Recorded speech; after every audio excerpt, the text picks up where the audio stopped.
अहम खबर आप तक पहुंचाएंगे। आर्मी चीफ की जेर सदारत कोर कमांडर्स कॉन्फ्रेंस, शुरका को दहशतगर्दी के बढ़ते वाकयात पर ब्रीफिंग दी गई। आर्मी चीफ की जेर सदारत कोर कमांडर्स कॉन्फ्रेंस हुई, जिसमें शुरका को दहशतगर्दी के बढ़ते वाकयात पर ब्रीफिंग दी गई। अहम खबर आप तक पहुंचा रहे हैं।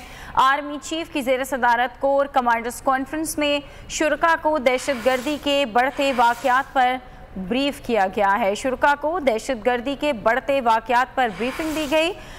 आर्मी चीफ की जेर सदारत कोर कमांडर कॉन्फ्रेंस हुई। आर्मी चीफ की जेर सदारत कोर कमांडर्स कॉन्फ्रेंस, शुरका को दहशतगर्दी के बढ़ते वाकयात पर ब्रीफिंग दी गई। अहम खबर आप तक पहुंचा रहे हैं। आर्मी चीफ की जेर सदारत कोर कमांडर्स कॉन्फ्रेंस, इस बारे में डिप्टी ब्यूरो चीफ हमारे साथ लाइन पर मौजूद है, उनसे मजीद जान लेते हैं। जी बताइएगा।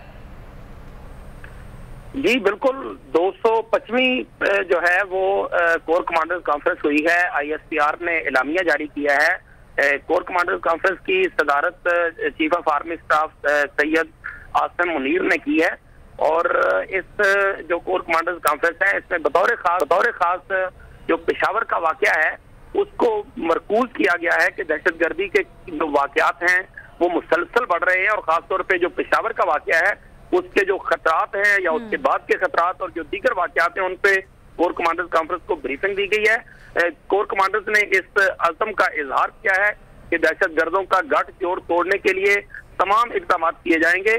Chief of army staff Syed Asim Munir